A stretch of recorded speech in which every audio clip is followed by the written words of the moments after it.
You will be hard-pressed ever to convince another human being that you have the solution to their problems if you haven't first convinced them that you understand what their problems are. And here's how they figure that out for themselves. They saw you listening. They know you paid attention. So active listening is an entire skill set within the skill set of interacting appropriately with others. Here's something. Here's a tip. Number one, give the speaker your full attention. You need to give the speaker your full attention. What are the problems with that? Well, number one is this.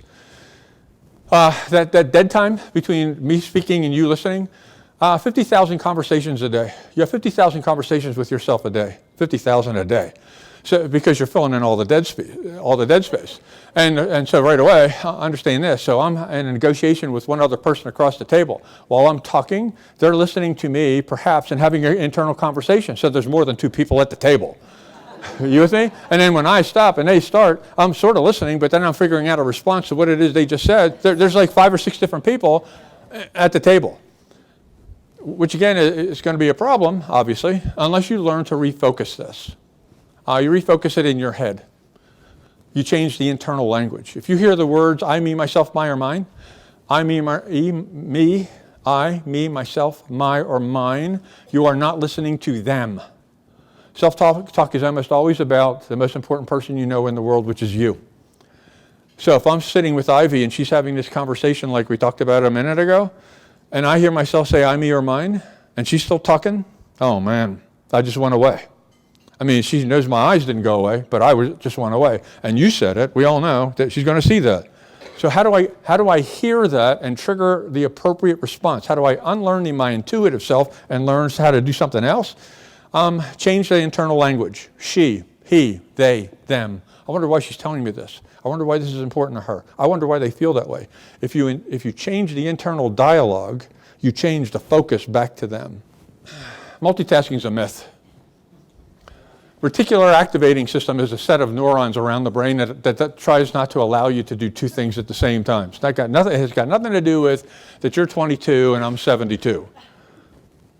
See, this is when you say something like, you can't possibly be 72. Look how good you look.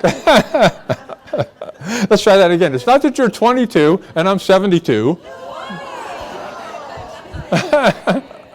Yeah. And you know, I've got like 15 minutes on this, but we're going to start running out of time soon. So I'm going to direct you to Google. Google these two, Stanford University and University of London, who have been studying this. I mean, we've known this for a long time, reticular activating system, our cells in the brain to try to stop you from doing this. Here's what they discovered. It doesn't take you less time, it takes you more time. Because you make more mistakes.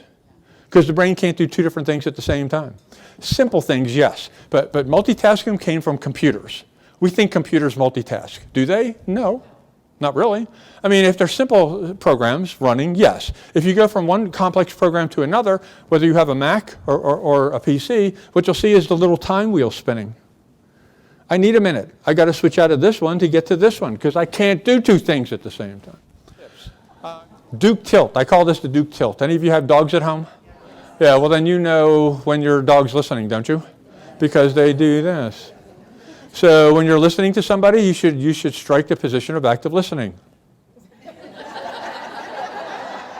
And every once in a while do that. By the way, it helps you when you're fading.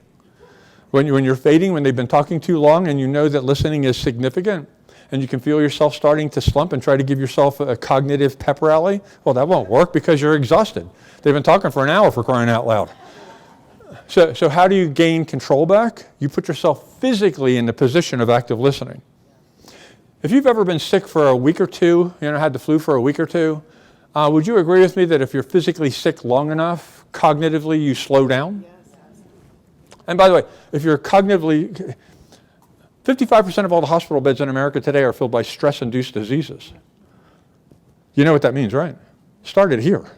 There was nothing wrong, but we never stopped the downward cycle, and we end up with an ulcer. Circular causal relationship. You can't affect one without the other. You affect the mind, you affect the body.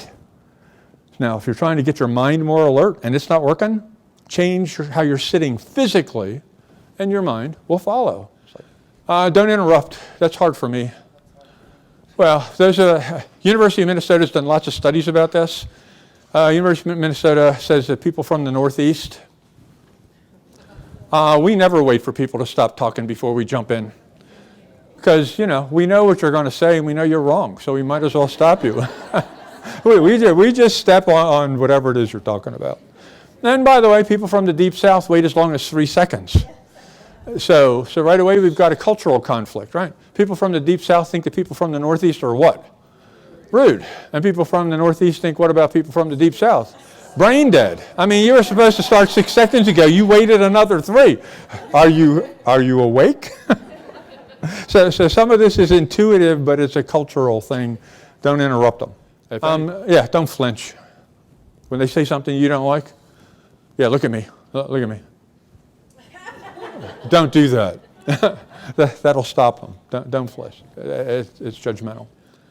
Understand the words and the meaning behind them. Here we go again. Text and tweet.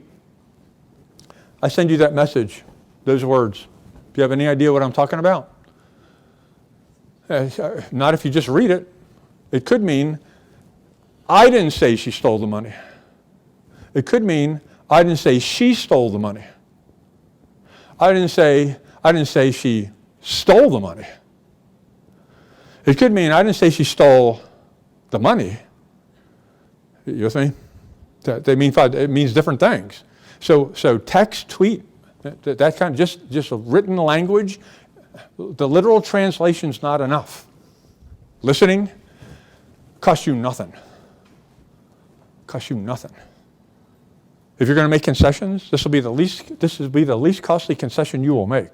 But the return on this investment, oh man, this is everything to them.